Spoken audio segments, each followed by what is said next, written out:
All in one Sunil Khare YouTube channel में आपका स्वागत है। मित्रों, मैं पहले भी एक वीडियो साझा कर चुका हूं आप सभी को, ऐसा कि श्री स्वामी शिखर जी महातीर्थ के विषय में अब तक जो है आंदोलन भी हुआ और अपने अपने स्तर से जैन समुदाय के द्वारा जो है केंद्र सरकार को और प्रदेश सरकार को अवगत कराया गया कि इस पवित्र तीर्थ के साथ छेड़खानी ना की जाए, इस पवित्र तीर्थ के साथ जो है सम्मान से बर्ताव किया जाए। और इस तरह के जो प्रयास हैं, केंद्र सरकार ने ऐसा पल्ला झाड़ दिया है कि केंद्र सरकार कहती है कि ये सारा निर्णय जो है वो राज्य सरकार पर है।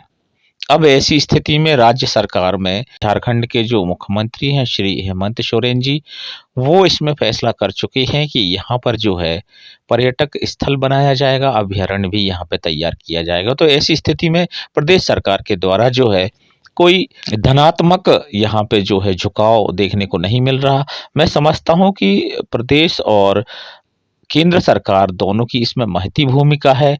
आपको समझ लेना चाहिए कि यह पावन तीर्थ क्षेत्र इतना ही स्थान रखता है जो कभी मुसलमानों के लिए मक्का मदीना रखता है, या फिर हिंदुओं के लिए काशी बनारस रखता है, या फिर अन्य जो तीर्थ क्षेत्र हैं सब अपने अपने धर्मों के लिए जो श्रेष्ठता रखते हैं, वही जैन समुदाय के लिए जो है शाश्वत तीर्थ जो है स्वामी शिखर जी रखता है महत्व का। तो ऐसी स्थिति में जब सरकार नहीं मान रही है और इतने प्रयासों के बाद हड़ताल हो रही हैं, जैन समुदाय सड़कों पर उतर आए हैं, कभी कभी जो है दिल्ली में रामलीला मैदान में जो है 12 तारीख को अपनी बात रखी, पर सरकार जो है इस विषय में सोच नहीं रही है। ये सरकार का जो रवैया है निश्चित तौर पर हास्यास्पद लगता है। एक इतने बड़े समुदाय की धार्मिक भावनाओं को आहत करने का मैं समझता हूँ किसी भी शासन को, किसी भी सरकार को जो है अधिकार नहीं है। यहाँ सर्वधर्म समभाव है हमारे देश में।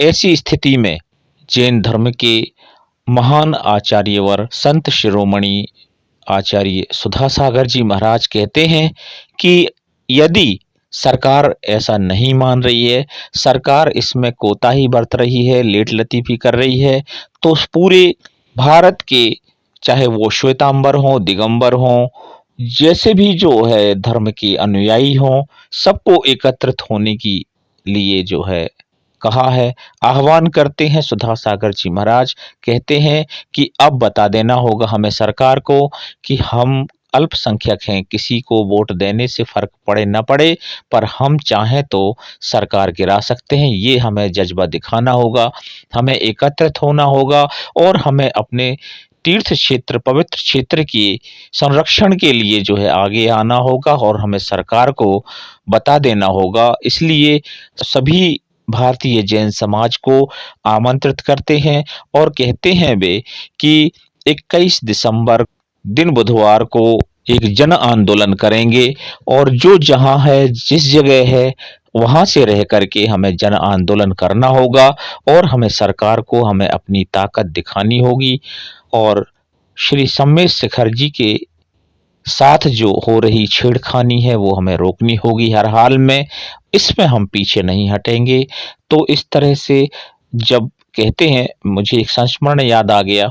चांदखेड़ी में वर्ष 2002 में राजस्थान के इस पावन तीर्थ क्षेत्र में संत शिरोमणि आचार्य श्री परम तपस्वी महावीरस्य भूषणम सुधासागर जी महाराज के सानिध्य में जब गर्भगृह का जो है उद्घाटन हुआ था, उस समय संत शिरोमणि आचार्य गुरुवर विद्यासागर जी ने कहा था कि हमारे सुधा सागर जो हैं वो तो एक शेर हैं, सिंह की भांति जो है उनका व्यवहार होता है। तो अब ये जो है सरकार को समझ लेना चाहिए, वास्तव में सुधा सागर जी जो हैं एक सिंह की भांति हैं। अगर उनने ये दहाड़ जो है छोड़ दी है तो इसका परिणाम जो है निश्चित तौर पर सरकारों के लिए जो है पीड़ादायी होगा, ये मैं कह देता हूँ इस मंच के माध्यम से। और इसके बाद इस तरह से जो है जनपीड़ा के साथ साथ जो है संत पीड़ा स्पष्ट दिखाई दे रही है और इधर सरकारों की आंखें बंद हैं। इस मौके पर मुझे स्मरण आता है कि 2 साल तक लगभग किसानों के विरुद्ध जो है विधेयक पास किया गया, उनके विरोध में जो है कानून लाए गए और अनवरत जो है 2 साल तक हड़ताल चली। तब जाके जो है सरकार ने उन्हें रद्द किया। और इस तरह से किसी संगठन को, किसी समाज को, किसी धर्म को, किसी समुदाय को हतोत्साहित करना और उन्हें संघर्ष के लिए मजबूर करना, ये किसी सरकार या सत्ता के लिए अत्यंत जो है निंदनीय कार्य है, मैं समझता हूँ। और ये प्रशासन को समझना चाहिए।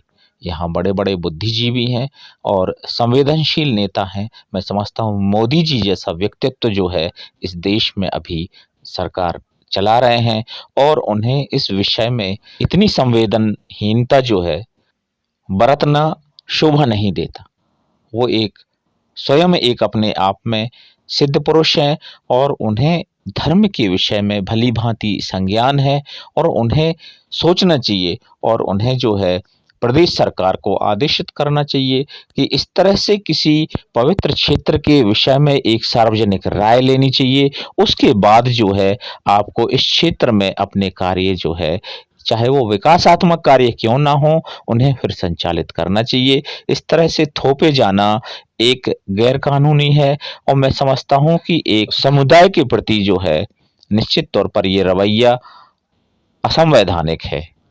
सम्मेश शिखर जी के बचाव में अलग-अलग पार्टियों के लोग भी आ रहे हैं। मध्य प्रदेश की बात करें तो अब कमलनाथ ने भी जो है, भूतपूर्व मुख्यमंत्री कांग्रेस पार्टी के हैं, उनने कदम आगे बढ़ा दिया है और इस बढ़ते हुए कदम में आपने साफ तौर पर कहा है कि किसी भी प्रकार की जो है श्री सम्मेश शिखर जी के साथ छेड़खानी नहीं होनी चाहिए।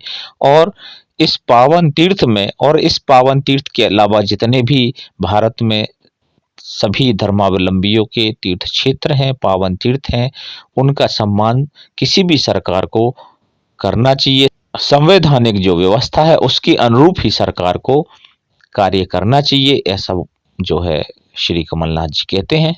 आप श्री सम्मेश शिखर जी के विषय में खास तौर से ये कह रहे हैं कि हमें जनमानस से पता चला है कि इनका जो शाश्वत पावन तीर्थ है ये वर्षों से जो है श्रद्धा का क्षेत्र बना हुआ है और ऐसी स्थिति में इस पावन क्षेत्र में किसी भी प्रकार की व्यावसायिक गतिविधियों का संचालन किया जाना या फिर वहाँ पे पर्यटन स्थल का निर्माण किया जाना या फिर वहाँ पर जो है अभ्यारण्य जैसी कोई योजनाओं का निर्धारण किया जाना, ये कतई जो है शोभा नहीं देता। किसी समुदाय की भावनाओं को आहत करना बिल्कुल भी ठीक नहीं लगता। आपने इस संबंध में जो है झारखंड के मुख्यमंत्री श्री हेमंत सोरेन के लिए पत्र लिखा है और पत्र में खास तौर से आपने जो है अपनी इन बातों को रखा है और निस्संदेह कमलनाथ जी का जो ये प्रयास है वो प्रशंसा के योग्य है।